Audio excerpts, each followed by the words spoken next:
রাসূল বলেন এলেম দান করেন আল্লাহ, আর আমি রাসূল হলাম সেই এলেমের বন্টনকারী।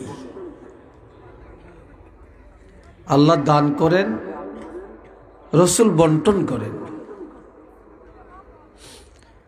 শুধু এলেম না, বেহেশত বন্টনের দায়িত্বটাও আমার নবীর হাতে।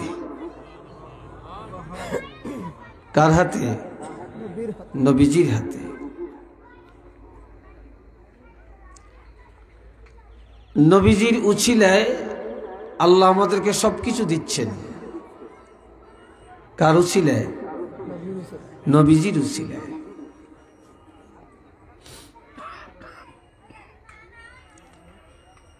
নবীজি হযরত ওমরকে দেখলেন একদিন নবীর সামনে বসে আছেন, তো প্রচন্ড ঘাম দিয়েছে নবীজিকে, ঘাম মোবারক।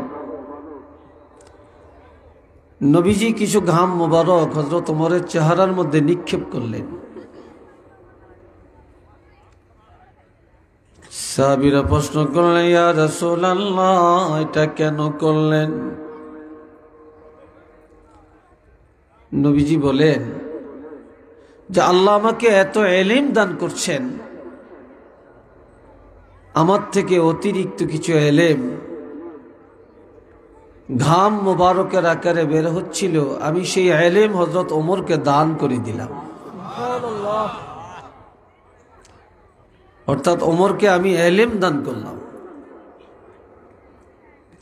হযরত ওমর তো ছিলেন নবীর সাহাবীদের মধ্যে, খোলাফায়ে রাশিদিনদের মধ্যে অন্যতম,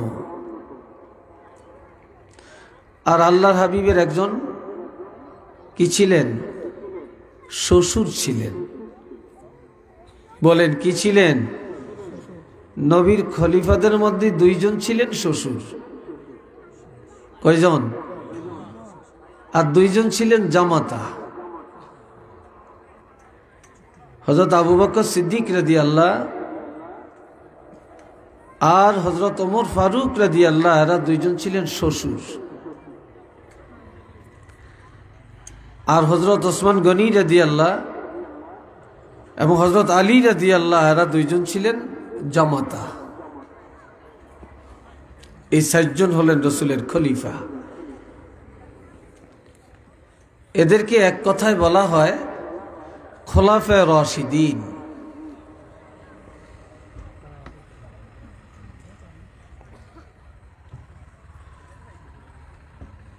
তো হযরত ওমরের সাথে সাথে পুরাটা চেহারা পূর্ণিমার চাঁদ হয়ে গেল।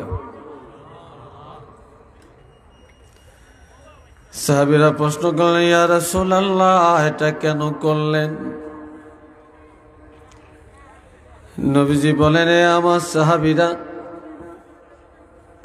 আল্লাহ পাক আমাকে এত ইলম দান করেছেন, আমার থেকে কিছু ইলম পসিনা মোবারকের আকারে বের হচ্ছিল, আমি সেই ইলম হযরত ওমরকে দান করে দিলাম।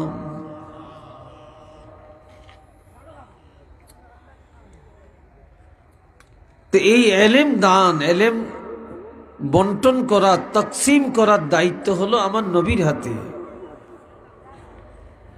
তা আমরা তো কেউ জানি না যে কোন কথায় আমার উপকার হবে, আপনাদের উপকার হবে। আল্লাহ পাক যেন সেই কথাগুলো আমাদেরকে বলার শক্তি দান করেন, সে ফয়েজ মদিনাত থেকে আল্লাহ নসিব করেন। সবাই উচ্চ কণ্ঠে বলেন আমিন। আরেকটু জোরে আমিন। মাশাআল্লাহ।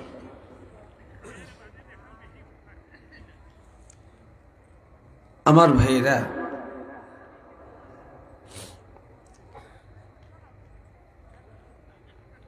চার শ্রেণীর লোক, এদের শান আল্লাহর কাছে অনেক বেশি।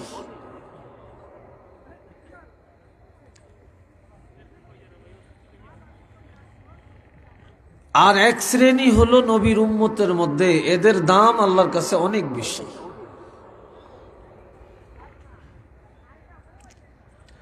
আমার আল্লাহ বলেন, মান ইউতিইল্লাহা ওয়ার রাসূল, যে আল্লাহকে মানে এবং রাসূলের মানে, যে আল্লাহকেও মানে এবং রাসূলকে মানে,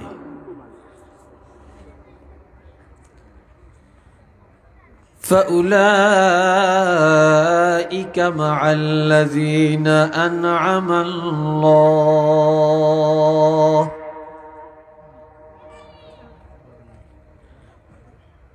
তারা ওই সমস্ত মানুষ যাদেরকে আল্লাহ দয়া করেছেন, অনুগ্রহ করেছেন, জান্নাতের জন্য কবুল করে নিয়েছেন,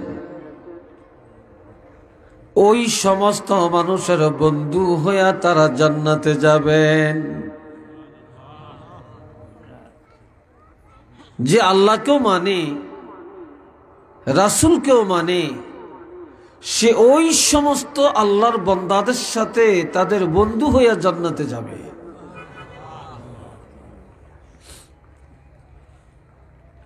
যাদেরকে আল্লাহ এই দুনিয়াতে অনুগ্রহশীল করেছেন, জান্নাতের জন্য কবুল করেছেন, এরা কারা? এক নম্বরে মিনান নবিয়্যিন, নবীগণ। সমস্ত নবীরা জান্নাতে যাবে, এরা জান্নাতের জন্য আল্লাহ এদেরকে কবুল করে নিয়েছেন, এরা বিনা হিসেবে বেহেশতে যাবে। সমস্ত নবীরা বেহেশতি, আলহামদুলিল্লাহ বলেন না? সন্দেহ আছে নাকি? দুই নম্বরে ওয়াসিদ্দিকিন, সত্যবাদীগণ, সত্যবাদী। এই সত্যবাদী বলতে সাহাবায়ে কেরাম। দুনিয়াতে যত সত্যবাদী মানুষ আছে,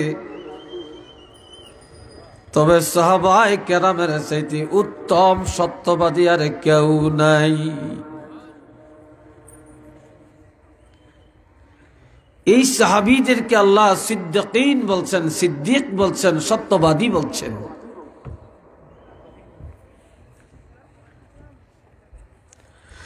ওয়াশুহাদা,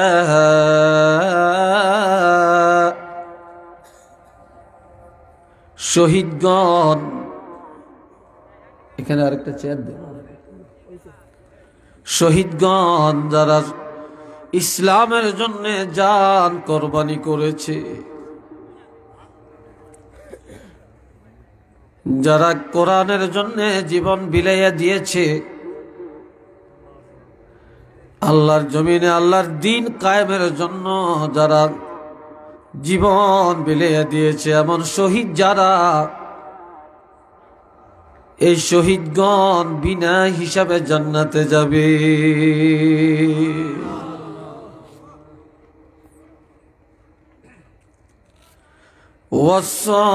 ওয়াসসালিহিন, চার নম্বরে সালেহীন অর্থ উলামায়ে কেরাম, আউলিয়ায়ে কেরাম, উলামায়ে কেরাম।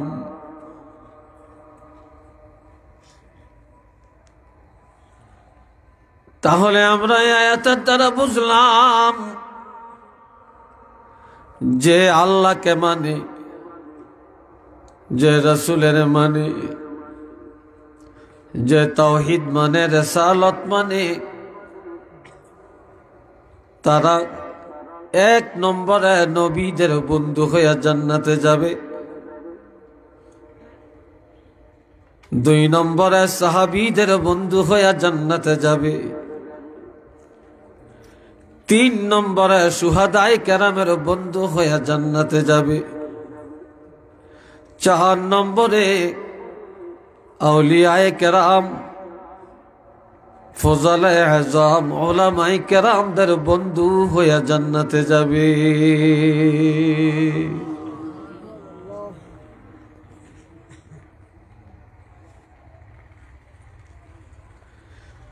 দুনিয়ায় অনেক বন্ধু আছে আমাদের, বন্ধুর কোনো শেষ নাই। আর আমার আল্লাহ বলেন ওয়া হাসুনা উলাইকা রাফিকা।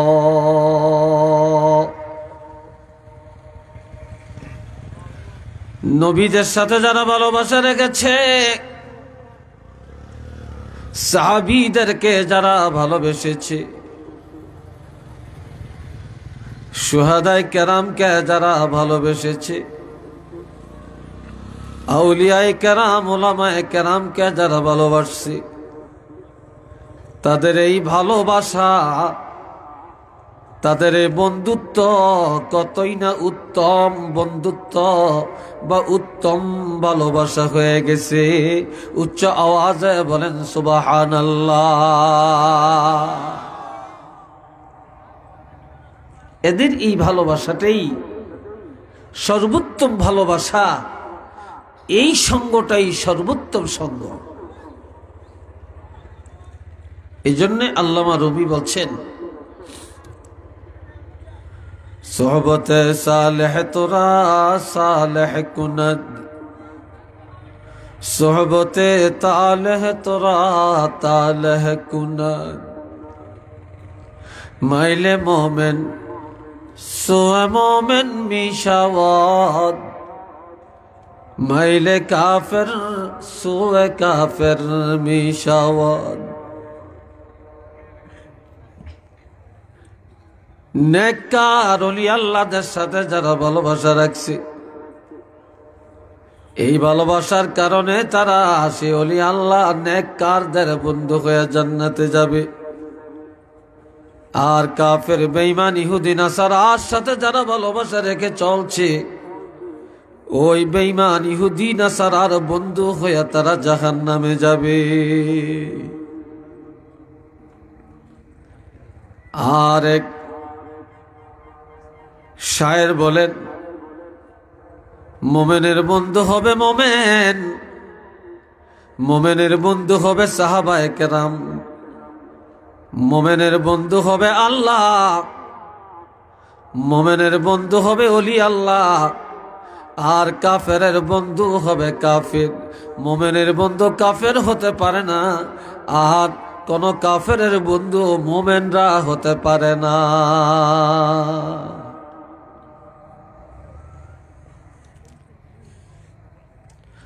আল্লাহ, এই ভাইয়ের আমার একজন সাহাবীর আদর্শ কেমন? সাহাবায়ে কেরামরা একে অপররা কিভাবে জানতেন?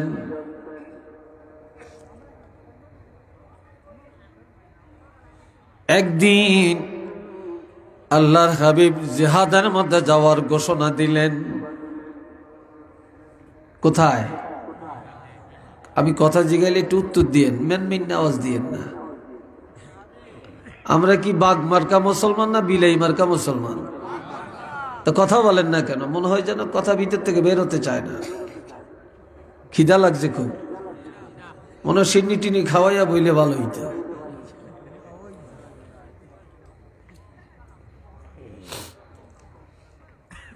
আমার প্রাণের ভাইরা, আল্লাহর হাবিব জিহাদের মাঠে যাবেন। হযরত সালাবা রাদিয়াল্লাহু, তিনি একজন মুহাজির, তিনি হিজরত করে মদিনায় আসছেন। আর মদিনার একজন আনসার, এই মদিনার আনসারের সাথে মুহাজির সাহাবীর একটা বন্ধুত্ব হয়ে গেল।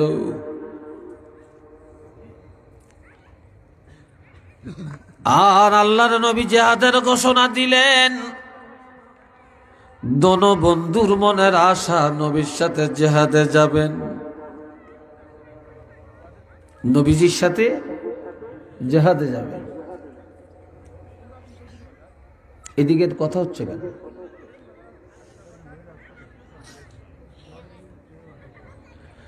আমার প্রাণের বন্ধুরা খেয়াল করেন, আল্লাহর হাবিবে সময়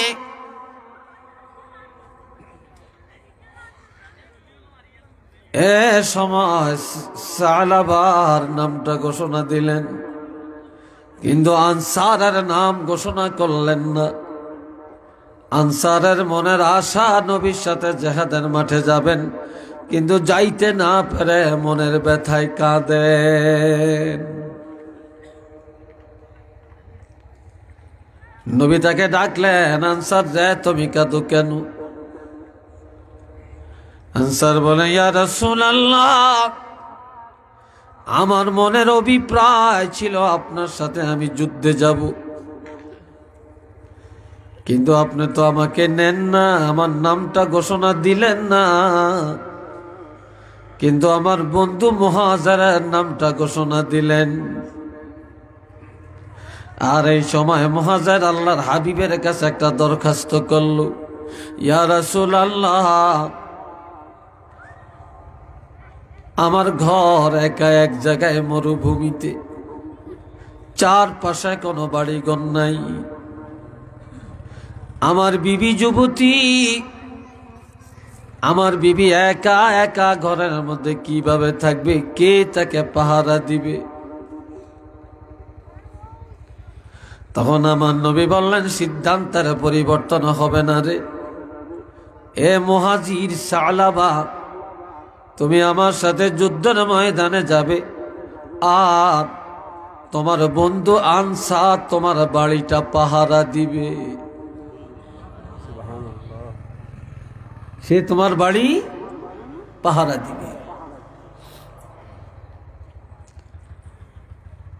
চলে গেলেন মুহাজির নবীর সাথে যুদ্ধের মাঠে।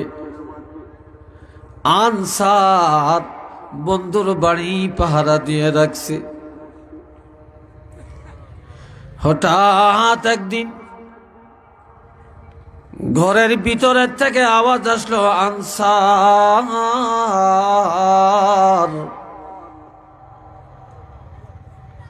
যখন আনসার বলে ডাকটা দিল, আনসার ঘরের পাশে গিয়া দাঁড়িয়ে গেল।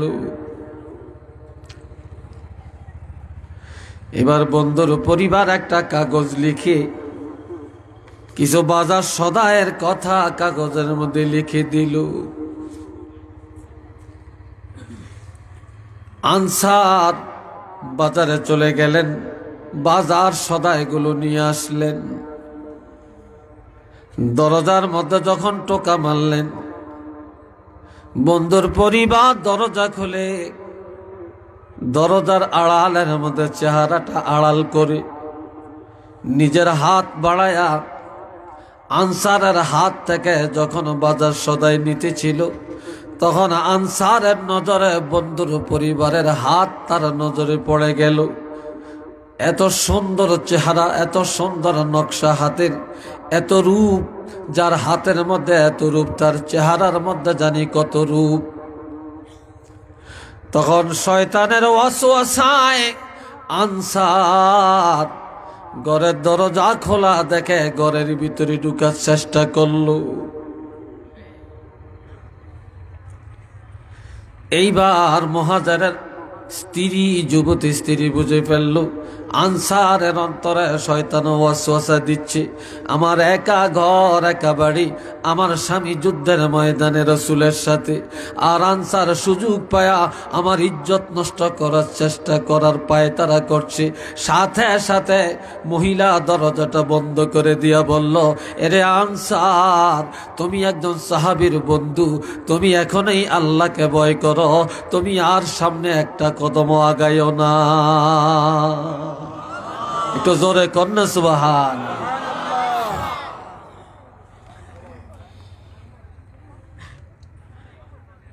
আর সময় আনসার এত লজ্জিত হলো,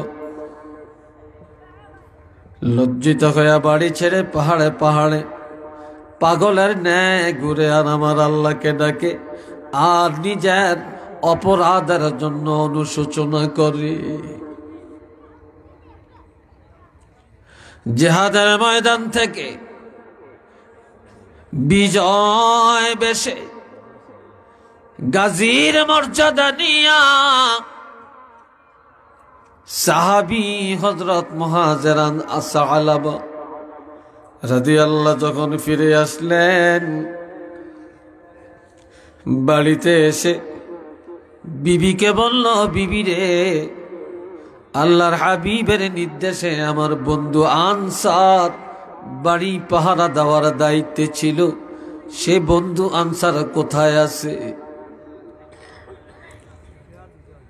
বিবি বলে ফেলল, স্বামী আনসার কোথায় আছে এটা বলতে পারি না, তবে এমন আনসারকে যেন এই জমিনের উপরে আল্লাহ লালন পালন বা রক্ষা না করে।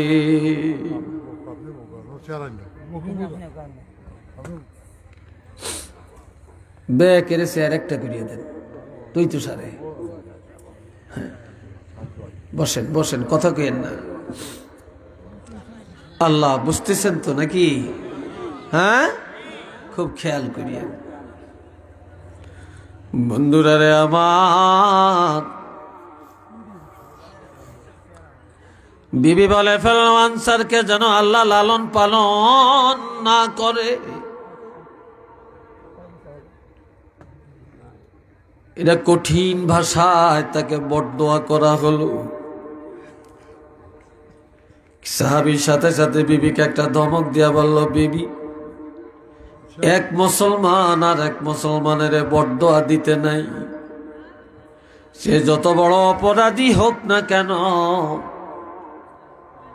মুসলমানের বৈশিষ্ট্য, সাহাবায়ে কেরামের বৈশিষ্ট্য, আমার নবীর বৈশিষ্ট্য, মুসলমানের বৈশিষ্ট্য হবে অপর মুসলমানের জন্য দোয়া করা, আল্লাহর দরবারে হেদায়েত কামনা করা।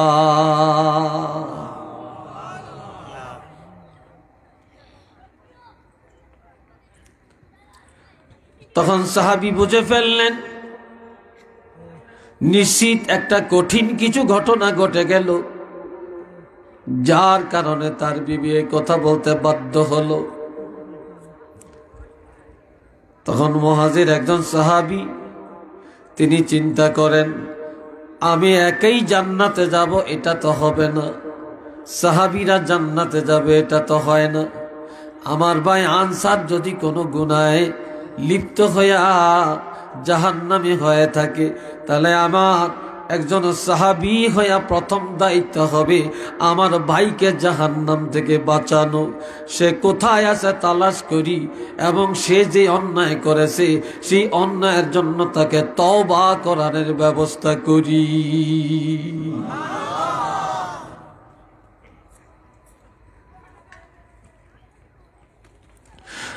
আর এ সময় পাহাড়ের উপত্যকায় গিয়া দেখে আনসার পাগল বেশে ঘোরাফেরা করছে। ডাক দিয়া বলে, ভাই আনসার রে, কি কারণে আমার বাড়িটা ছেড়ে আসলা?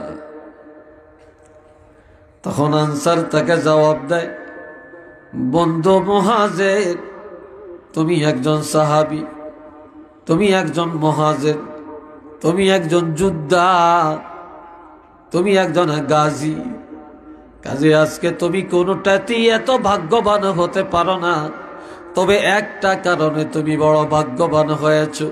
বলে সেটা কি? কয় তুমি সাহাবী, তোমার শান, তোমার মান, তোমার যুদ্ধের বাকপটুতা, তোমার সাহসিকতা, তোমার হিম্মত একটা কারণেই বৃদ্ধি পেয়েছে, সেটা হলো তুমি একটা পৃথিবীর জমিনে একজন দিনদার, ফরহেজগার, আল্লাহওয়ালা নারীর বিবি হওয়ার কারণে। একটু চিল্লিয়ে বলেন না সুবহান। বিবির আল্লাহওয়ালা বিবির স্বামী হওয়ার কারণে একটু চিল্লিয়ে বলেন না মারহাবা। একজন আল্লাহওয়ালা, একজন নেককার দিনদার মহিলার স্বামী হওয়ার কারণে সকল দিক থেকে তোমার ভাগ্য আল্লাহ সুপ্রসন্ন করেছে। আল্লাহ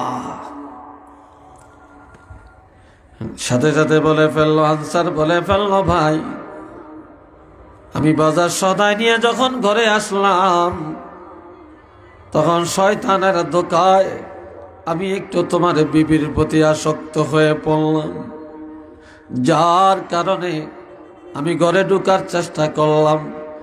আল্লাহর হাবিবের নির্দেশে আমি আসলাম, কাজে আমি শানের খেলাপ করে ফেললাম, এত বড় অন্যায় কদম বাড়াইলাম। কাজে আমি কি জবাব আল্লাহর কাছে দেব? আমার উপায় হবে কি? এই জন্যে আমি মাথা নিচু করে করে আমার আল্লাহকে ডাকি। তবে বন্ধুরে, কার কাছে আমাকে নিয়ে যাবে? যাও, এখনই আমাকে তওবা করার ব্যবস্থাটা করে দাও।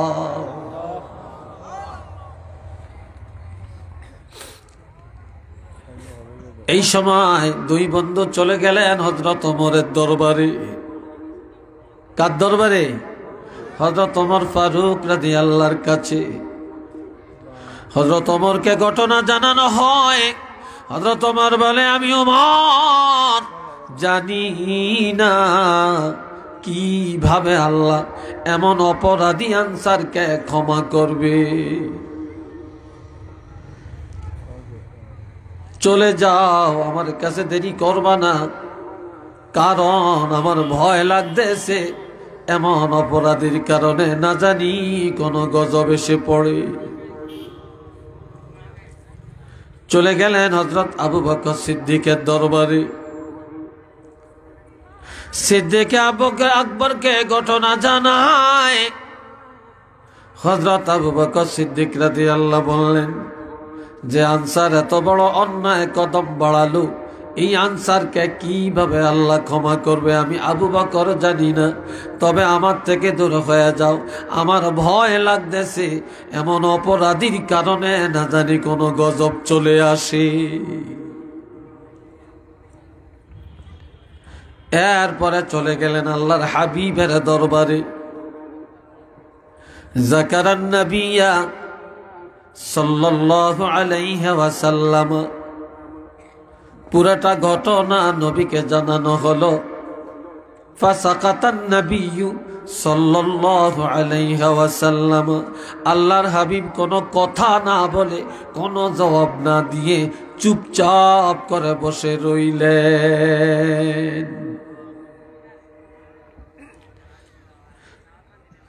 চিন্তা করে যে আনসারে আমি পাঠালাম বন্ধুর বাড়ি পাহারা দেওয়ার জন্য, সেখানে সে এত বড় গুনার দিকে কদম বাড়ায়, তিনি চুপ করে রইলেন কোনো কথা না বলে।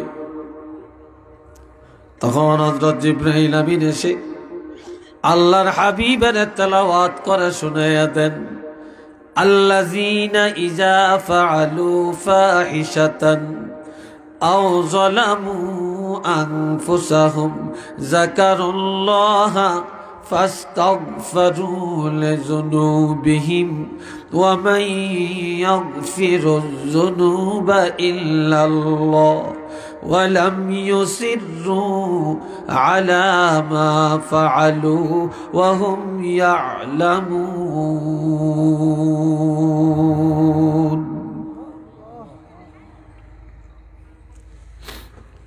এ বাবাজিরা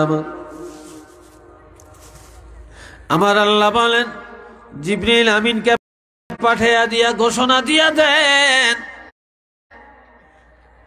যারা অন্যায় করে ফেলে,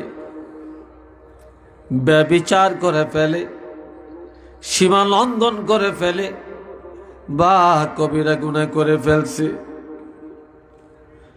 আর গুনাহ করে কারো ক্ষতি করে না, আও যালামু আনফুসাহুম, যারা অপরাধ করে নিজের আত্মার উপরে জুলুম করে বসছে, অপরাধের কারণে নিজকে নিজে জাহান্নামী বানাইয়া দিয়েছে। এরপর যাকারুল্লাহ, আমার আল্লাহকে স্মরণ করে অনুতপ্ত হয়, নিজের গুনার চিন্তা করে গুনার জন্য অনুতপ্ত হয়, কান্দে, আমার আল্লাহকে ডাকে। ফাস্তাগফিরু লিযুনুবিহিম, আর গোপনে গোপনে আমার আল্লাহর কাছে ক্ষমা চায়। আমার আল্লাহর কাছে যারা ক্ষমা চায়, মাপ চায়, তওবা করে, আল্লাহ জানিয়ে দেন ওয়ামান ইয়াগফিরুয যুনুবা ইল্লাল্লাহ। হাবিব আপনি জানিয়ে দেন এমন অপরাধীর অপরাধ আল্লাহ ক্ষমা না করলে কে আছে বন্দার গুনাহ ক্ষমা করবে? আপনি আনসারকে জানিয়ে দেন আমি আল্লাহ এই আনসারের অপরাধকে ক্ষমা করে দিয়েছি। একটু চিল্লিয়ে বলেন না সুবহানাল্লাহ।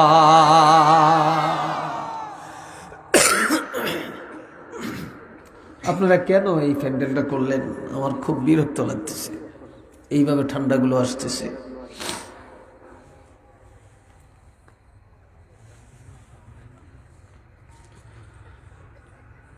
আল্লাহ একটু দরুদ শরীফ পড়েন। আল্লাহুম্মা সাল্লি আলা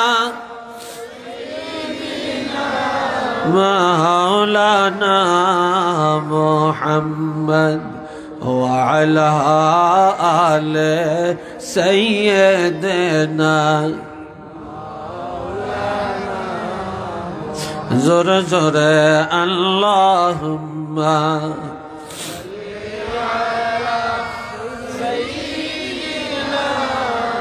জোরে জোরে মাওলানা মুহাম্মদ সাইয়্যিদিনা মাওলানা মুহাম্মদ ওয়ালাম ইউসিররু আলা মা ফাআলু ওয়া হুম ইয়ালামুন।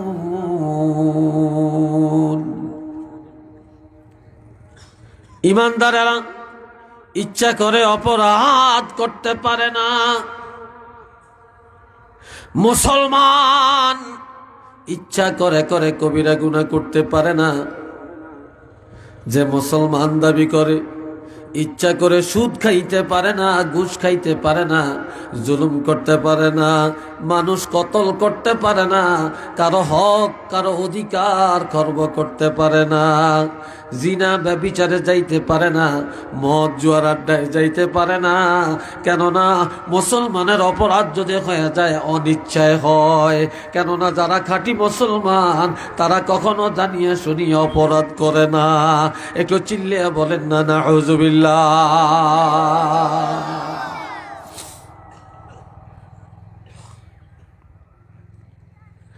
আর ইচ্ছা করে যারা গুনাহ করে, আর ইচ্ছা করে করে যারা গুনাহ করে, গুনাহ করাটাকে যারা অপরাধ মনে করে না, হারাম পথে চলাটাকে যারা অপরাধ মনে করে না, এই অপরাধ মনে না করাটা এটা হলো কুফরি। এটার দ্বারা ঈমান চলে যায়। একটু চিল্লিয়া বলুন না নাউযুবিল্লাহ।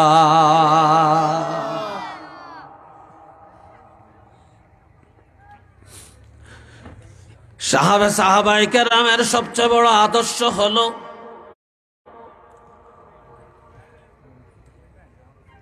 কোন ভাই যদি অন্যায় লিপ্ত হয় তাহলে সে ভাইকে কিভাবে ক্ষমাযোগ্য করে ছাড়বে, তওবার রাস্তা দেখাবে, তাকে কিভাবে জান্নাতি বানিয়ে দিবে, এটাই হলো সাহাবায়ে কেরামের সবচেয়ে বড় আদর্শ। একটু চিল্লিয়া বলেন না আলহামদুলিল্লাহ।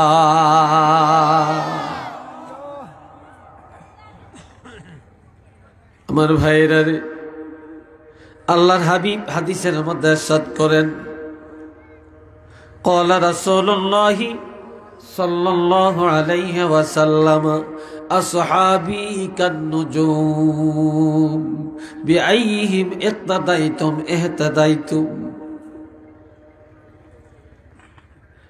আল্লাহ আমরা সবাই নিজেরা ভালো মনে করি, সরসিনার মুরিদেরা মনে করে আমরা ভালো, জোনপুরের মুরিদেরা মনে করে আমরা ভালো, ফুলতলি মসলকওয়ালারা আমরা বলি ভালো, বদরপুরি সাহেবের অনুসারী বলি আমরা ভালো, বিস্কুটি সাহেবের অনুসারী যারা তারা বলে আমরা ভালো। আবার আলিয়ায় যারা পড়ে বলে আমরা ভালো, আবার কওমিতে যারা পড়ে তারা বলে আমরা ভালো, যারা মাজার পূজা করে তারা বলে আমরা ভালো, যারা ঈসা আলাইহিস সাওয়াব করে শানের সালাত করে কয় ভালো। কিন্তু কারা ভালো এই কথাটা, কারা সঠিক পথের মধ্যে আছে এই কথা আমার নবী বলেছেন যে আমার সাহাবীরা হলো তারকা সাদৃশ্য, আমার সাহাবীদের মর্যাদা, সাহাবীদের শান হলো এরা তারকার মতো। অন্ধকার রাত্রে যখন পূর্ণিমার চাঁদ নাই, সূর্যের আলো নাই, তখন তারকা অনুসরণ করে করে মানুষ চলে। আমি রাসূল যখন থাকব না তখন আমার উম্মতেরা সাহাবায়ে কেরামের অনুকরণ অনুসরণ করে চলবে। যারা সাহাবীদের নিয়ম নীতির উপরে চলবে তারা সঠিক হেদায়েতের মধ্যে থাকবে, আর সাহাবীদেরকে যারা মানবে বা মানল তারাই হেদায়েত গ্রহণ করিয়া নিল। উচ্চ আওয়াজে বলেন না সুবহানাল্লাহ।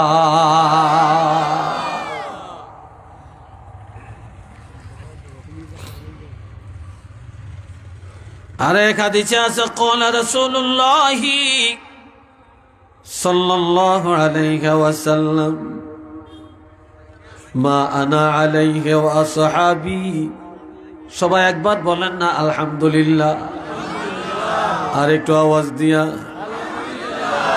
এই দুনিয়ায় রাসূল বলেছেন বনি ইসরাইলের মধ্যে দল ছিল ৭২টা। চিল্লিয়া বলেন কয়টি? আরো জোরে বলেন। বনি ইসরাইলের মধ্যে দুনিয়ার দল, মত পার্থক্য, মতানৈক্য, গ্রুপিং ছিল ৭২টা গ্রুপ। আর আমার উম্মতের মধ্যে হবে ৭৩ দল। কয় দল? নবী বলেন আমার উম্মতের মধ্যে দুনিয়ায় দল হবে ৭৩টা। বর্তমানে দেখেন না দলের কোনো শেষ নাই, কথা ঠিক নেই। কত দল পৃথিবীর মধ্যে আছে। নবী বলেন আমার উম্মতের মধ্যে হবে ৭৩টা দল। বনি ইসরাইলের থেকে একটা দল আমার উম্মতের মধ্যে বেশি হবে। তার মধ্যে ৭২টা দল ধ্বংস হয়ে যাবে, জাহান্নামী হয়ে যাবে, একটা দল জান্নাতে যাবে। তখন প্রশ্ন করা হলো ইয়া রাসূলুল্লাহ সেই দলেরা কারা? তখন আমার নবী বলেন মা আনা আলাইহি ওয়া আসহাবি, আমি আর আমার সাহাবীদের নিয়ম নীতির উপরে যারা চলবে একমাত্র তারাই সঠিক পথের মধ্যে, তারাই নাজাত পাবে। তারা কারা? তারা হলো আহলুস সুন্নাত ওয়াল জামাআহ। তারা হলো সুন্নি জামাতের মুসলমান, সুন্নি মুসলমান, আহলুস সুন্নাতুল জামাতের আকীদার অনুসারী। এরাই একমাত্র জান্নাতে যাবে। উচ্চ আওয়াজে বলেন না সুবহানাল্লাহ।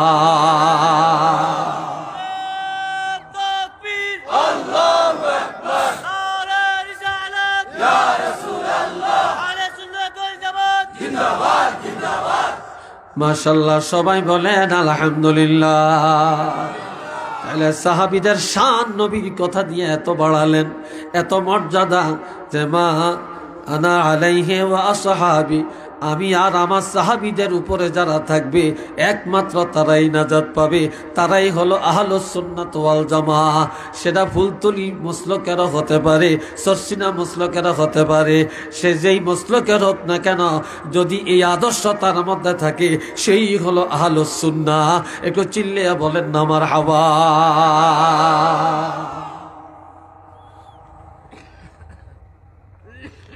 আল্লাহ। বন্ধুরা রে আমার, এক শ্রেণীর উপরে আমার আল্লাহ রাজি, দুই শ্রেণীর মানুষের উপরে আমার আল্লাহ রাজি।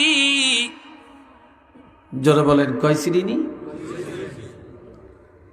রাদিয়াল্লাহু আনহুম ওয়া রাদু আন ওয়া যালিকা লিমান খাশিয়া রাব্বাহ। আল্লাহ সাহাবায়ে কেরামের উপরে রাজি হয়ে গেছেন। আলহামদুলিল্লাহ বলতেন না? আমার উপরে রাজি, আপনার উপরে রাজি, এই কথা ডাইরেক্ট নাই। তবে আল্লাহ ডাইরেক্ট বলেছেন যে সাহাবীদের এত শান, এত মর্যাদা, যে আল্লাহ নিজে বলছেন যে আল্লাহ সাহাবায়ে কেরামের উপরে রাজি হয়ে গেছেন। কেন? ওয়ারাদু আনহু, সাহাবায়ে কেরামেরও আল্লাহর উপরে রাজি। সাহাবীরা সারাক্ষণ আল্লাহকে রাজি করার কাজে ব্যস্ত। কিভাবে আল্লাহকে রাজি করা যায়, কোন কাজে, কোন কথায়, কোন আমলে আল্লাহকে রাজি করা যায়, রাসূলরে রাজি রাখা যায়, সব সময় তারাই টেন্ডেন্সি নিয়ে চলছে। সাহাবীরা আল্লাহর উপরে রাজি হয়ে যাওয়ার কারণে আমার আল্লাহ নিজে ঘোষণা দেন, আমি আল্লাহ সাহাবীদের উপরে রাজি হয়ে গেছি। আর এক হাদিসে আছে, কোন বান্দা যদি আল্লাহর দিকে পায়ে হেঁটে যায়, আল্লাহ তার দিকে দৌড়াইয়া যায়। কোন বান্দা যদি আল্লাহর একবার ডাকে, আমার আল্লাহ 70 বার বান্দারা ডাকে। কোন বান্দা যদি ঘুমের ঘরে আল্লাহ বলে চিৎকার করে, আর আল্লাহ ওই ঘুমের ঘরে ওই বন্দার কাছে আসিয়া ডাক দিয়া বলে, বন্দা তুমি ঘুমাও, আমি ঘুমাই না, তুমি ঘুমের মধ্যে আমি আল্লাহ তোমাকে পাহারা দিয়া রেখেছি। একটু চিল্লিয়া বলেন না সুবহানাল্লাহ। মোহাব্বতে পড়েন আল্লাহুম্মা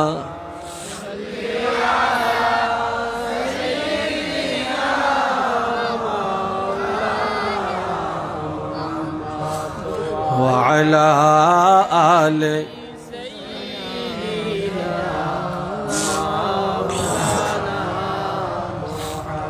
জোরে জোরে আল্লাহুম্মা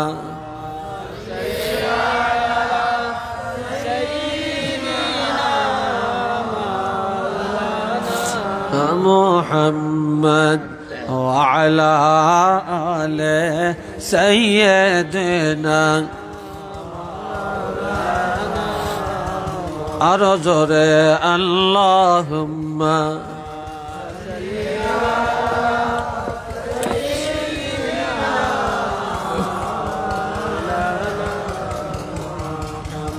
ওয়া আলা আলি সাইয়্যিদিনা।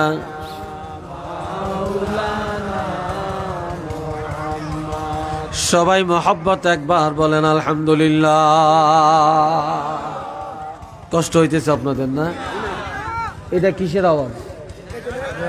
এই কোন ব্যাক কলে এখানে জেনারেটর লাগাইছে? হ্যাঁ, এটার আক্কল হোসন তো থাকা দরকার। মাহফিলের এত কাছে জেনারেটর লাগায়, আর এই জেনারেটর আওয়াজে এখন আপনারা কথা বুঝবেন না, আমি বলতে পারি। এটাকে বলে আকল, এটাকে বলে বিবেক।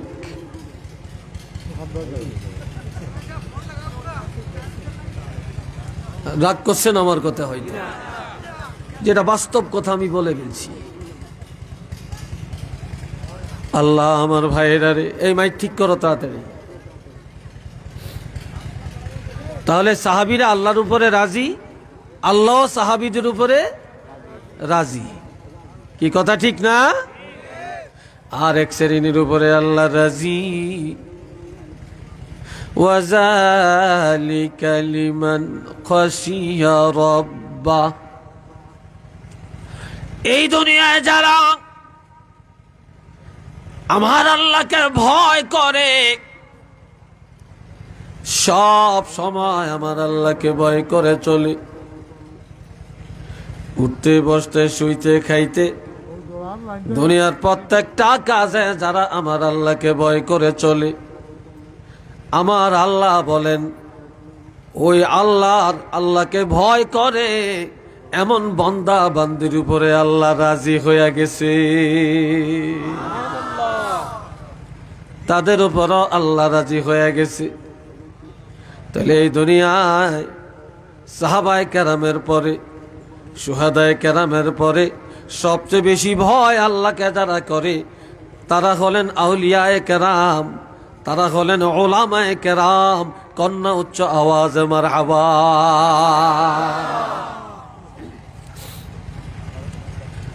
আমার আল্লাহ ঘোষণা দেন, ইন্নামা ইয়াখশাল্লাহা মিন ইবাদিহিল উলামা, নিশ্চয়ই আল্লাহর বান্দাদের মধ্যে, আল্লাহর গোলামদের মধ্যে যারা আল্লাহকে সবচেয়ে বেশি ভয় করতে জানে, যারা আল্লাহকে বেশি স্মরণ করতে জানে, তারা হল উলামায়ে কেরাম, তারা হলেন আউলিয়ায়ে কেরাম। তা আউলিয়ায়ে কেরামেরা, উলামায়ে কেরামেরা যেভাবে আল্লাহকে ভয় করতে জানে, এভাবে জগতের আর কেউ ভয় করতে জানে না।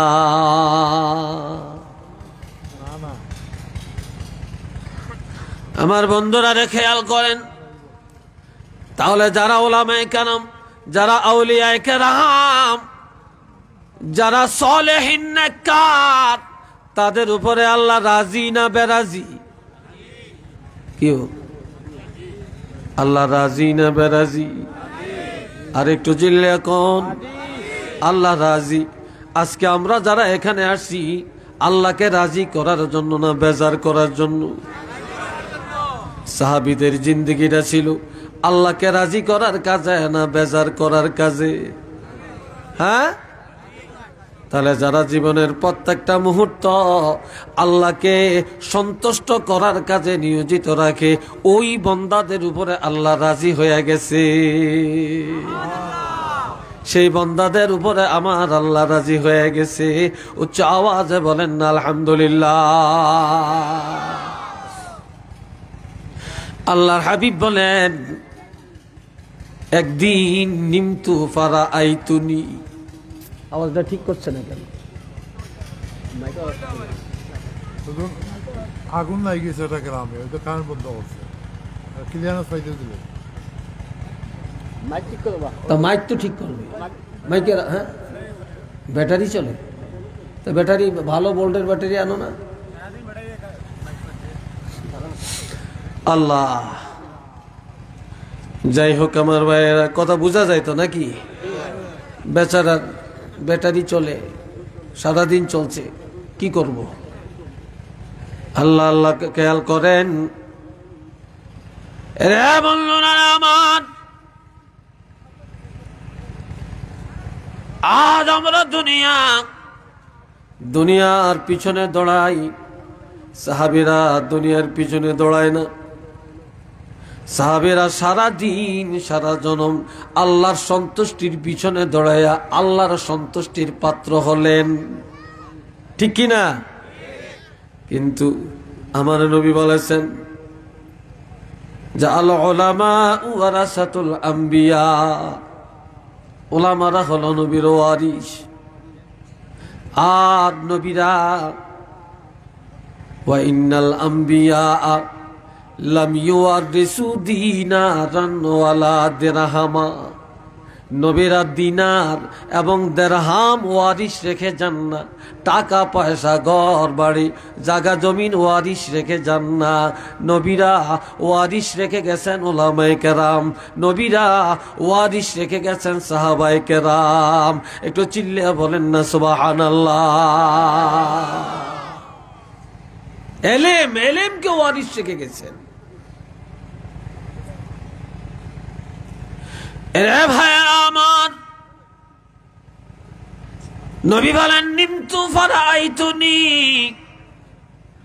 আমি ঘুমের মধ্যে ছিলাম, হঠাৎ আমি স্বপ্নে দেখলাম। আর এক হাদিসের মধ্যে আছে দাখালতুল জান্নাহ, নবী বলেন আমি স্বপ্নে দেখলাম আমি জান্নাতে ঢুকেছি। মারহাবা কন্যা, আল্লাহু আকবার বলতেন না? নবীর স্বপ্ন সত্য না মিথ্যা? আরো জোরে বলেন। নবী বলেন আমি স্বপ্নে দেখেছি যে আমি জান্নাতে প্রবেশ করলাম। আমি জান্নাতে ঢোকার পর দাখালতুল জান্নাহ, জান্নাতে ঢুকলাম। ফাসামা'তু ফিহা কিরাআতান, আমি জান্নাতে ঢোকার পর শুনতে পাইলাম, আমার কানে আওয়াজ আসতেছে, কোরআন তেলাওয়াতের আওয়াজ শোনা যায়। কিসের আওয়াজ? কোরআন তেলাওয়াতের আওয়াজ শোনা যাইতেছে। নবী বলেন, আমি স্বপ্নে দেখছি ঘুমন্ত অবস্থায় যে আমি জান্নাতে প্রবেশ করছি, আর জান্নাতে ঢোকার পর কোরআন তেলাওয়াতের আওয়াজ শোনা যাইতেছে। তখন আমি জিজ্ঞাসা করলাম, কুলতু মান হুয়া, কে, কার কোরআন তেলাওয়াতের আওয়াজ শোনা যায়? ক্বালু হারিসাতু ইবনু নু'মান। ফেরেশতারা রাসূলের পরিচয় করে দেন, ইয়া রাসূলুল্লাহ, যার কোরআন তেলাওয়াতের আওয়াজ শোনা যায় তিনি হলেন নু'মানের বেটা হযরত হারিসা রাদিয়াল্লাহ, তিনি একজন সাহাবী। তখন নবী বললেন, হারিসা মরল কবে? হারিসা জান্নাতে আসলো কবে? হারিসার কোরআন তেলাওয়াতের আওয়াজ শোনা যায় কি করে? সে তো এখনো ইন্তেকাল করে না, এখনো তো মরে না, কিভাবে সে জান্নাতে আসলো? তখন ফেরেশতারা বলে দেন, ইয়া রাসূলুল্লাহ, ওয়া কানা আবাদুন নাস বিউম্মিহি, এ হারিসা আল্লাহর সন্তুষ্টির জন্য একটা আমল সে খুব গুরুত্বের সাথে করছে। সে আমলটা হলো, এই হারিসা আল্লাহকে সন্তুষ্টি রাখার জন্য দুনিয়াতে সবচেয়ে বেশি তার মায়ের সেবা করেছে। ওই মায়ের সেবা করার কারণে, মায়ের দোয়ার বরকতে আল্লাহ রাজি হইয়া এই হারিসার ইন্তেকালের আগে আগে জান্নাতের মধ্যে তার শান, তার মর্যাদা এত বাড়াইয়া দিছে, জান্নাতে কোরআন তেলাওয়াতের লিস্টের মধ্যে আল্লাহ পাক তার নামটা উঠাইয়া দিয়েছে।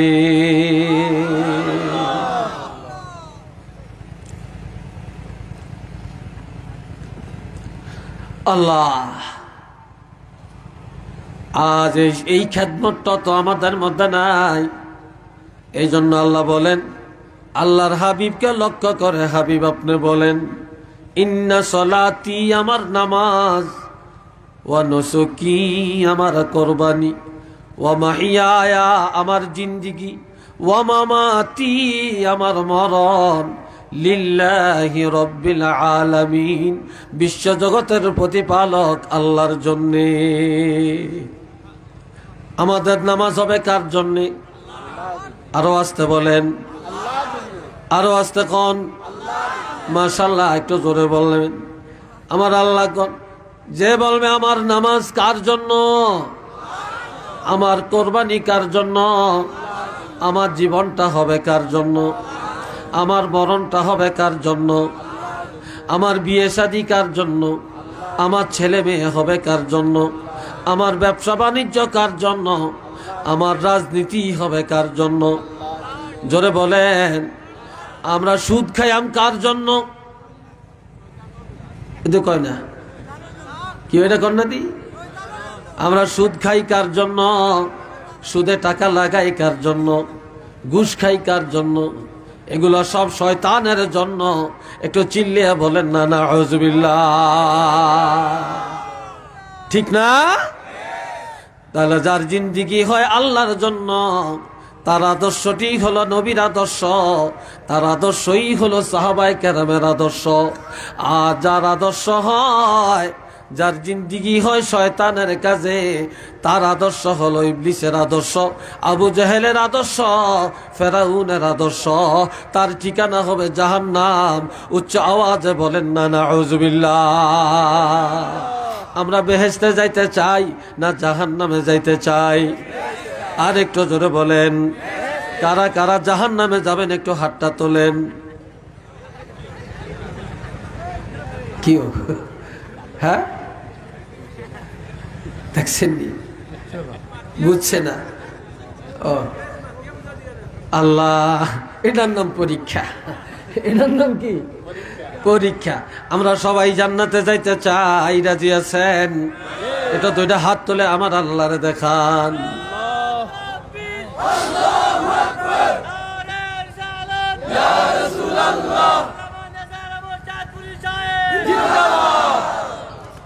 মাশাআল্লাহ, এ ভাইরা আমার সাথে বলেন আলহামদুলিল্লাহি রাব্বিল আলামিন।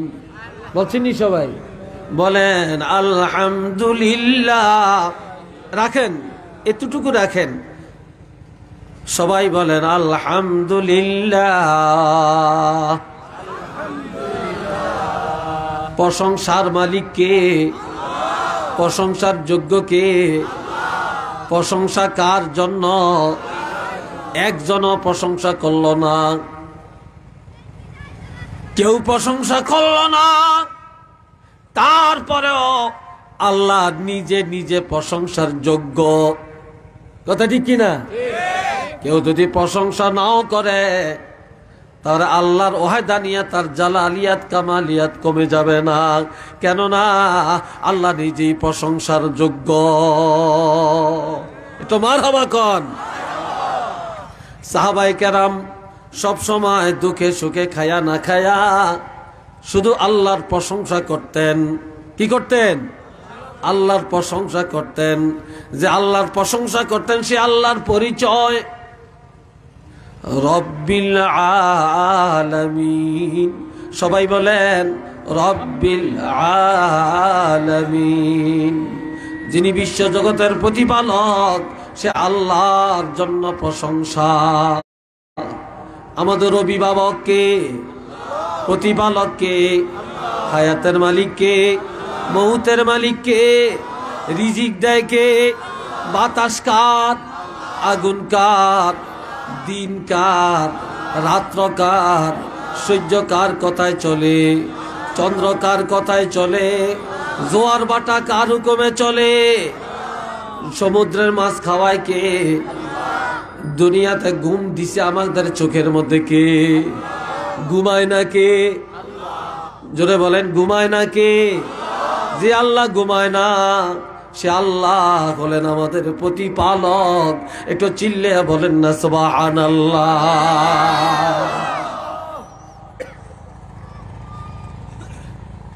আমনে গো এলাইগঞ্জের থেকে রাখালগঞ্জ বাজারের থেকে কক্সবাজার যাইব সমুদ্র সৈকত চাইতে। একদল যুবক বাউ হইছে, গাড়ি ভাড়া করছে। রাত্র 10টায় গাড়ি ছাড়িয়া সিলেট গেছে। তো সিলেট যে তেল লইছে, গ্যাস লইছে, লইয়া গাড়ি হাইওয়ে রোডে চালাইছে, বাইপাস রোডে। শেরপুর গেছে, শেরপুর যে বাইপাস রোডে গাড়ি রওনা করছে। সুপারভাইজার বা কন্ট্রাক্টর সবগুলো বাতি অফ করে দিছে। প্যাসেঞ্জাররা সিটগুলি সব লম্বা করে সিটের মধ্যে মাথা ফালাইয়া ঘুম যাওয়া শুরু করছে। ড্রাইভারের পিছনের দিকে নজর দিয়া দেখে সব প্যাসেঞ্জাররা ঘুমায়। ড্রাইভারও তো সারা রাত আর ঘুমা কেমনে থাকবে? মেশিনটা চালু দিয়া স্টার্টটা দিয়া গাড়ি চলতেছে, গাড়ির চাক্কা ঘুরে। ড্রাইভারও যদি বলে প্যাসেঞ্জাররা ঘুমায়, আমি এবার ঘুমায়, গাড়ি চলক, চলবনি? কি হইব? শুধু অ্যাক্সিডেন্ট।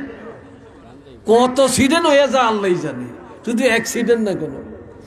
ঠিক কিনা? ড্রাইভারও শেষ, গাড়িও শেষ, যাত্রীও শেষ।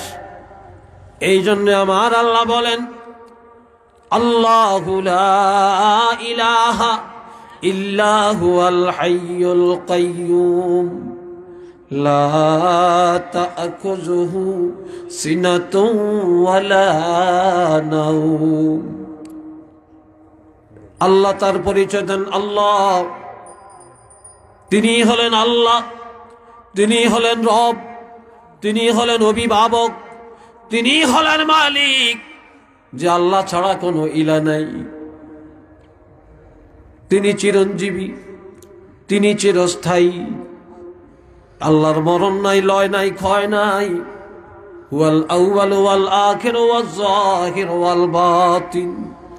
তিনি আছেন, ছিলেন এবং থাকবেন। তিনি প্রকাশ্যে আছেন এবং গোপনেও আছেন। লা তা'খুযুহু সিনাতুন ওয়ালা নাওম। আল্লাহর কোনো ঘুম নাই, জুরানিও নাই, কেননা সারা জগৎ ঘুমায়। জগতের পরিচালক যিনি রব, যিনি অভিভাবক, যিনি প্রতিপালক, যিনি পরিচালক, তিনি যদি ঘুমায় জগৎ চলবে না।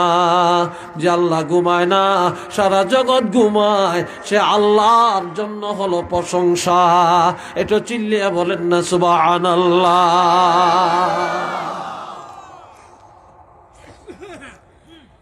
সাহাবীরা, আমরা তো দিনের মধ্যে 4 বার খাই, কেউ খাইনি? হ্যাঁ, এর বড় খানার মধ্যে একটু ডক না হইলে, কোয়াইশ না হইলে ভাল লাগে না। সমালোচনা। সাহাবীরা দিনের পর দিন খাইতেন না, তারপর আল্লাহর প্রশংসা করতেন। সুবহানাল্লাহ কোন ঠিক নি? তো সাহাবীদের শান আল্লাহ বাড়াবে না, কার শান বাড়াবে? যে সাহাবীরা নিজে না খেয়া মেহমানেরা খাওয়াইতেন, যে সাহাবীরা ইহুদিরও সম্মান করতেন, কোন অমুসলিম মেহমান হয়ে আসলে তাকে উত্তম কদর করে মেহমানদারি করে দিতেন। একটু আলহামদুলিল্লাহ কোন। এরা বন্ধুরা আমার, একদিন মসজিদের ভিতরে এক ইহুদি পেশাব করে দিল। মসজিদে ইহুদি পেশাব করে দিল। এক সাহাবীকে, এই এই এই তুই পেশাব করলি কেন? তুই পেশাব করলি কেন? তখন আমার নবী বললেন, রাখো রাখো, এ লোকটা ইহুদি, বাসে যেই হোক, মসজিদের ভিতরে পেশাব এসে গেছে, তাকে পেশাব করতে দাও। এটা সহিহ বুখারীতে আসছে, তাকে পেশাব করতে দাও। এই সময় তাকে বাধা দিও না, ধমক দিও না, কারণ এই সময় যদি তাকে ধমক দাও, সে ভয় পাবে। পেশাবটা যদি ব্রেক করে ফেলে, হয়তোবা সে হার্ট ফেল করবে, স্ট্রোক করবে, লোকটা মারা যাইতে পারে।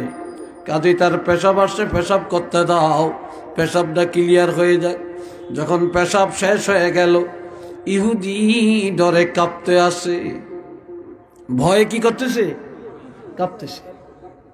সাহাবীরা না জানি মারে, না জানি ফিডাই আজগা তুলা বানে এলায়, নবী জানি কি বলে, ভয়ে এবারে কাঁপতেছে। এবার সাহাবীরা সান্ত্বনা দেয়, ইহুদি রে, তুমি পেশাব করেছো, আমাদের এক ভাই ডাক দিছিল, আল্লাহর হাবিব বারণ করেছে, তুমি উত্তমভাবে পেশাব করছো নি? কয় হ্যাঁ। তুমি ভয় পাও না, আমরা আল্লাহর হাবিবের সাহাবী, আমরা এমন আদর্শে গঠিত হই না যে তুমি ইহুদি দেখে তোমাকে মারবো, তোমার হাতে পায়ে বেঁধে রাখবো, তোমার উপরে জুলুম করব। না না, এটা আমাদের ইসলাম ধর্মের নীতি না। তবে তুমি চিন্তা করো না, তার মধ্যে একটা প্রশান্তি আসে। এই সময় আল্লাহর হাবিব বললেন, সাহাবীরা যাও, তোমরা পাত্র নিয়ে আসো, বালতি নিয়ে আসো। বালতি চিনেন আপনারা? বালতি নিয়ে আসো। যখন বালতি নিয়ে আসছে, এবার বলে, তুমি যা, তোমরা পানি নিয়ে আসো। পানি নিয়ে আসছে, কিন্তু কেউ কিছু বলে না। ইহুদি বলতেছে, আমার হাতে বালতি দাও, কারণ আমি পেশাব করছি, পানি উঠানোর দায়িত্ব আমার, ধুইয়া দেওয়ার দায়িত্ব আমার। সাহাবীরা বলে, না না না, তোমার পেশাব হইছে, তুমি এমনি আতঙ্কগ্রস্ত, তুমি ভয়ের মধ্যে আছো, এরপরে তুমি হলা ইহুদি। কাজে আমাদের মুসলমান ধর্ম, ইসলাম ধর্ম এত সুন্দর, একটু দেখে নাও, তোমাকে মেহমানের মতো কদর করছি, আমরা পানি আনবো, আমরা ধুইয়া দেব। তখন সাহাবীরা পানি দিয়া মসজিদটা ধুইয়া দিলেন। ইহুদি চিন্তা করে, সাহাবীদের আদর্শ এত সুন্দর, নবীর সাহাবীরা এত এত মর্যাদা, তাদের মধ্যে এত আন্তরিকতা, এত ভালোবাসা। সাথে সাথে ওই ইহুদি মসজিদের মধ্যে দাঁড়ায়া দাঁড়ায়া আল্লাহর হাবিবের উপরে ঈমান আনিয়া কলমা পড়ে ঈমানদার হয়ে গেলেন। একটু চিল্লিয়া বলেন না সুবহানাল্লাহ। আর আমরা ফারিয়ার আরেকজনের এক মুসলমানের আর এক মুসলমানে দায়িত্ব নয়া রাখে, হিংসা, অহংকার, গর্ব, আর কেমনে এক মুসলমান আরেক মুসলমানের ঘায়েল করতে পারে, এই চিন্তা হলো আমাদের সবচেয়ে বড় চিন্তা। কি কথা ঠিক না? মুসলমান আরেক মুসলমানের সুখ সহ্য করে নেয় না, ঠিক না? সহ্য করে নিতে চায় না। আল্লাহ, এই ছিল সাহাবীদের আদর্শ, এটি ছিল সাহাবীদের শান। সবাই বলেন একবার আলহামদুলিল্লাহ, আর একবার বলেন আলহামদুলিল্লাহ। মোহাব্বতে পড়েন আল্লাহুম্মা, জোরে জোরে।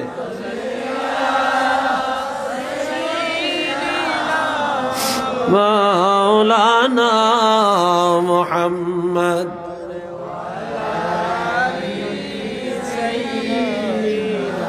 মাওলানা মুহাম্মদ। এই জন্য আমার ভাইরা, প্রশংসা কার? চিল্লিয়া বলেন। এই যে আল্লাহ পানির মধ্যে কত রকমের নিয়ামত, বাতাসের মধ্যে কত রকমের নিয়ামত। শীতকালে শীত না পড়লে স্বাস্থ্য ভালো থাকে না, বিশ্বাস হয় এটা? হ্যাঁ, শীতকালে গরম লাগলে স্বাস্থ্য খারাপ হয়ে যায়, গরমকালে শীত পড়লে স্বাস্থ্য খারাপ হয়ে যায়। আবার শীতকালে এক রকমের ফসল, শীতকালে এক রকমের তরকারি, গরমকালে হয় আর এক রকমের তরকারি, ঠিক কিনা বলেন? জমিনে আল্লাহ মৌসুমী ফসল, মৌসুমী ফল, যেই মৌসুমে বান্দারে দেখার জন্য যেটা দরকার, সেই ফল, সেই ফসল, সেই তরকারি জমিনে উৎপাদন করেন। আবার দেখেন, বাতাসের মধ্যে 7টা গুণ আছে, আগুনের মধ্যে 7টা গুণ আছে, মাটির মধ্যে 7টা গুণ আছে, পানির মধ্যে 7টা গুণ আছে, প্রত্যেক খাবারের মধ্যে 7টা গুণ আছে। এগুলো সব মানুষের দেহের জন্য আল্লাহর পক্ষ থেকে নেয়ামত। যে আল্লাহ এত নেয়ামত দিয়া বান্দার লালন পালনের ব্যবস্থা করলেন, সেই আল্লাহর জন্য হবে প্রশংসা। একটু চিল্লিয়া বলেন না সুবহানাল্লাহ। যিনি আমাদের অভিভাবক, যিনি আমাদের রব, সে আল্লাহর পরিচয়টা কি? তিনি কে? তার তো আরো পরিচয় থাকা দরকার। এখন আল্লাহ পরিচয় দেন মালিকি ইয়াউমিদ্দিন, তিনি বিচার দিনের মালিক। আল্লাহু আকবার বলতেন না? তিনি কোন দিনের মালিক? কিয়ামত আসবে কিনা সেই দিনের মালিক কে? আর একটু জোরে কোন লিল্লাহিল ওয়াহিদিল কাহ্হার, সেই দিনের একমাত্র ক্ষমতার মালিক আল্লাহ। জোরে বলেন কে? সেই বিচার দিনের মালিক যে আল্লাহ, যে আল্লাহর কাছে দেওয়া লাগবে, যে আল্লাহ রক্ষাকারী, যে আল্লাহ নাজাত দানকারী, তিনি জান্নাত দিবেন, তিনি জাহান্নাম দিবেন। আর তিনি হলেন সেদিনের মালিক, তিনি যিনি কিয়ামত দিবসের মালিক, ময়দানে হাসরের মালিক, তিনি হলেন আমাদের রব। সে আল্লাহর জন্যই হলো প্রশংসা। কেননা যারা সেই রবের প্রশংসা করে, কিয়ামত দিবসে, বিচার দিবসে তাদের হিসাব নিকাশ আল্লাহর পক্ষ থেকে সহজ হয়ে যাবে, এবং তারাই সাহাবায়ে কেরামের সাথে জান্নাতে যাবে। একটু চিল্লিয়া বলেন না সুবহানাল্লাহ। বিচার দিনের মালিক যে আল্লাহ, সে আল্লাহ, সে আল্লাহর দাসত্ব আমরা কিভাবে করব? এই জন্য তোমরা নামাজের মধ্যে দাঁড়ো, 24টা ঘন্টা আল্লাহর ইবাদতের মধ্যে বলো ইয়াকা না'বুদু, বলেন না আমার সাথে, ইয়াকা না'বুদু ওয়া ইয়াকা নাস্তাঈন। আল্লাহ, আমাদের ইবাদত একমাত্র তোমার জন্যে। আমরা ইবাদত করব কার জন্যে? চিল্লিয়া বলেন, আর একটু জোরে বলেন। যে ইবাদত হয় আল্লাহর জন্য সেটার নাম হলো ইবাদত, এটা হলো ঈমান। আর যে ইবাদত আল্লাহর জন্য হয় না, মানুষের জন্য হয়, এটার নাম শিরক, এটার নাম শিরক। এজন্য আল্লাহ বলেন ফামান কানা ইয়ারজু লিকা রাব্বিহি ফালইআমাল আমালান সালিহা ওয়ালা ইউশরিক বিইবাদাতি রাব্বিহি আহাদা। আপনাকে কষ্ট লাগতেছে? এরা কো যাচ্ছে এসব উসব করতে, হ্যাঁ এসব উসব করতে। যাক, মজাক করলাম, মাইন্ড করিয়েন না। বাবাজিরা রে আমার, খুব খেয়াল করেন, যার ইবাদতটা হয় মানুষের দেখানোর জন্য, যার নামাজ হয় মানুষের জন্য, যে রোজা রাখে মানুষের কাছে নাম ফুটানোর জন্য, যে তসবিহ পড়ে মানুষের দেখানোর জন্যে, যে দান করে মানুষের দেখানোর জন্যে, যে হজ করে নিজের নামের জন্যে, নামের জন্যে যারা ইবাদত করে, এটা শিরক। সারা জীবন যদি এইভাবে মানুষকে দেখানোর জন্য ইবাদত করে, সারা জীবন ইবাদত করেও সে জাহান্নামে যাবে। আর ইমানদারেরা যারা আল্লাহর জন্য ইবাদত করে, কাউকে দেখায় না, সেই ইবাদতটা যদি অল্প হয়, এই অল্প ইবাদত করার কারণে, ইবাদতটা আল্লাহর জন্য হওয়ার কারণে সে জান্নাতে যাবে সাহাবায়ে কেরামের বন্ধু হইয়া। চিল্লিয়ে বলেন না সুবহানাল্লাহ।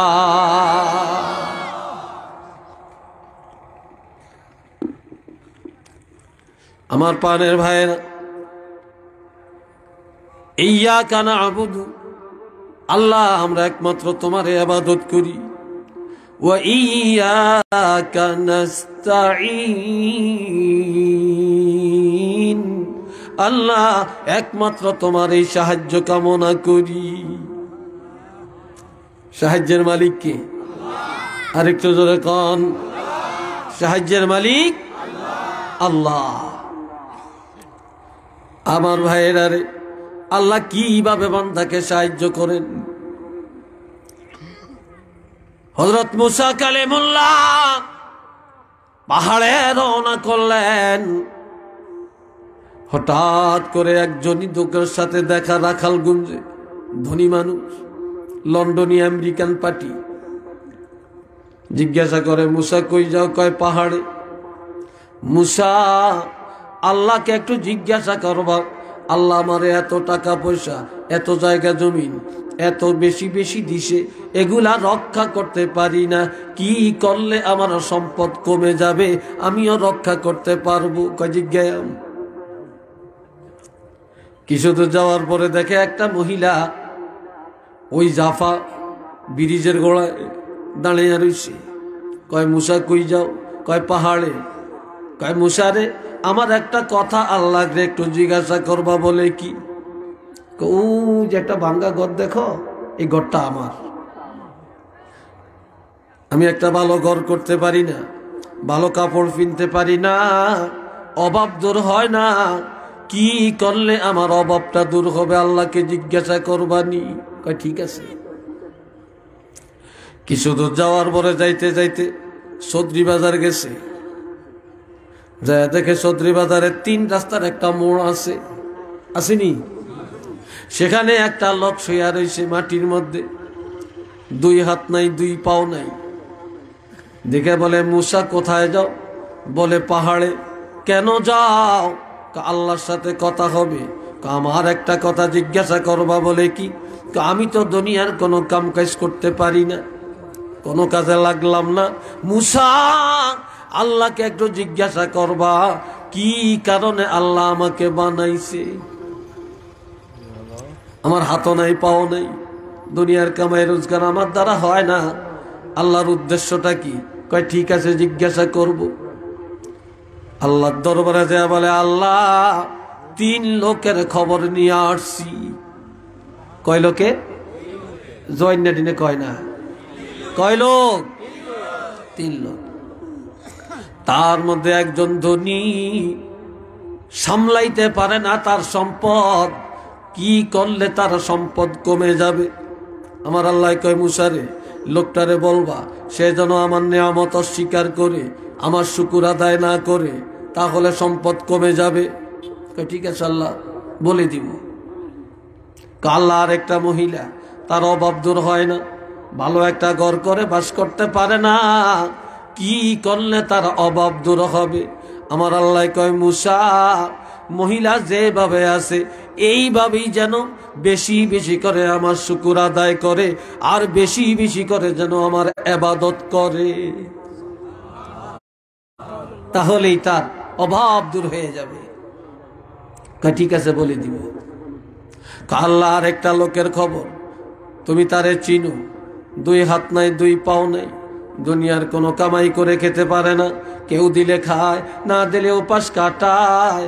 ও আল্লাহ, এ লোকটা জানতে চায় কি কারণে তুমি তারে সৃষ্টি করেছো।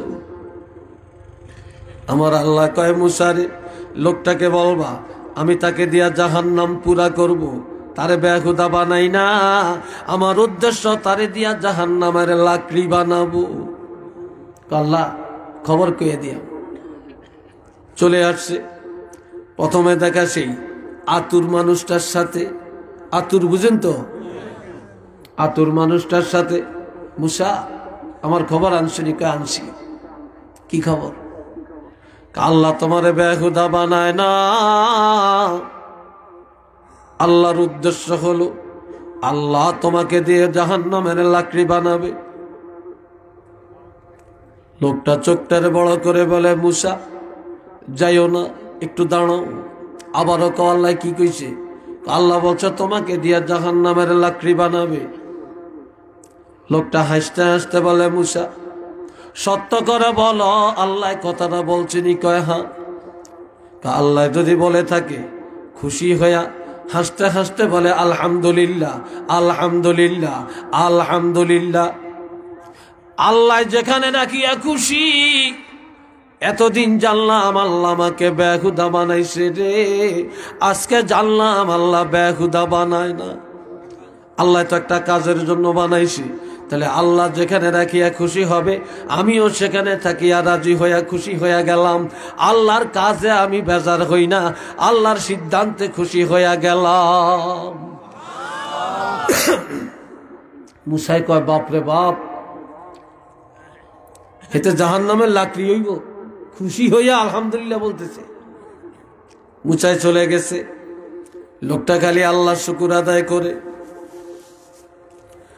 এবার মহিলা কয় মুসা আমার খবর কি? খবর ভালো, আল্লাহ তোমারে যা কিছু দিছে বাঙ্গা হোক আর যাই হোক, তোমার অভাব অনটন যা আছে এর উপরে তুমি খুশি হইয়া থাকো, বেশি বেশি আল্লাহর শুকুর আদায় করো, রবের হুকুম মেনে চলো, আল্লাহর দাসত্ব করো, তোমার অভাব মিটে যাবে।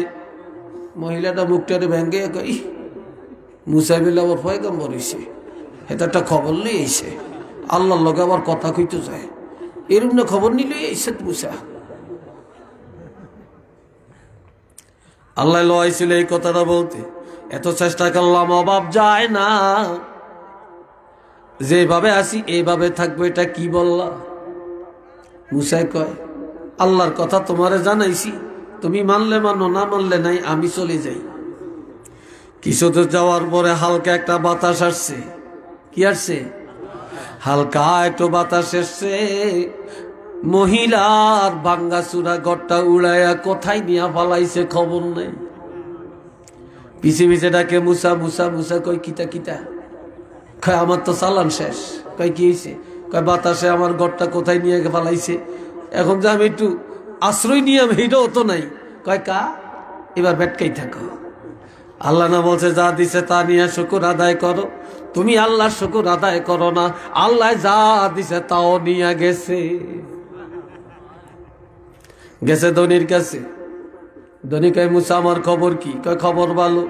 কয় তুমি যদি আল্লাহর নেয়ামত অস্বীকার করো নেয়ামত কমে যাবে, রক্ষা করতে পারবে। ধনীকে আল্লাহ এই কথা বলছে? কয় হ্যাঁ। সাথে সাথে ধনী সেজদায় যায় কান্দে আর কয় আল্লাহ জীবনে কোনো দিন অভাব দেখাইলা না, এক বেলা না খাওয়াইয়া রাখলা না, কারে দরজায় হাত পাতাইলা না। ও আল্লাহ, এত সুখে শান্তিতে রাখলা, এত নেয়ামত দিলা, এত নেয়ামত খাওয়াইলা, আজকে তোমার নেয়ামত অস্বীকার করব কেমনে? এটা আমার দ্বারা সম্ভব হবে না। যতদিন আমি বাঁচব ততদিন তোমার এই নেয়ামতের শুকর আদায় করব, তোমার নেয়ামত ভোগ করে তোমার দাসত্ব করে যাব। একটু চিল্লিয়া বলেন না সুবহানাল্লাহ। ইয়্যাকা না'বুদু ওয়া ইয়্যাকা নাস্তাঈন। তোমার ইবাদত করব, তোমার সাহায্যই প্রার্থনা করি। এই সময়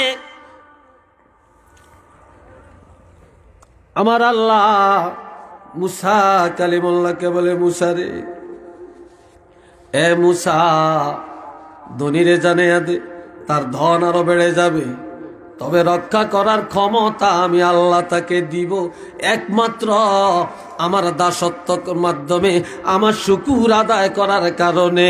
উচ্চ আওয়াজে বলেন না সুবহানাল্লাহ। মুসাই বাড়িতে রওনা করছে। আমার আল্লাহ কয় যাইস না, কয় যাইস না, কয় কেন? হে আতুর লোকটার কাছে আবার যা। কার কাছে?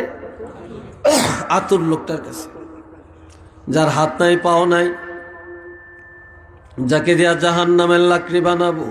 খবরটা পায়া এ লোকটা আমার শুকুর আদায় করে, লোকটারে জানাইয়া দাও আমি আল্লাহর শুকুর আদায় করার কারণে হাত দিলাম না, পাও দিলাম না রে। দুনিয়াতে কেউ দিলে খায়, না দিলে উপাস কাটায়, যেখানে ঘুমায় সেখানে বাথরুম। জীবনে কত পোকামাকড়ে কামড় দিল, নিজে চুলকাইতেও পারে না রে। মুসা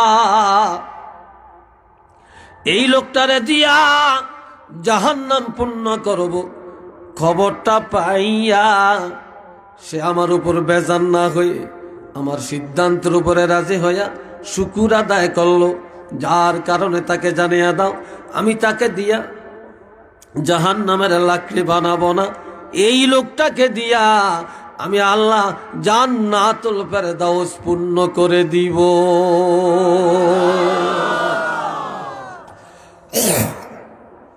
সবাই বলেন আলহামদুলিল্লাহ। পানি নাই এখানে? পানি কষ্ট হচ্ছে না? আল্লাহ তিনি হলেন আমাদের রব, যিনি জান্নাতীরে জাহান্নামী বানায়, জাহান্নামীরাও জান্নাতি বানায়, যিনি তকদিরকে পরিবর্তন করে। সুবহানাল্লাহ কন্যা মারহাবা বলেন না?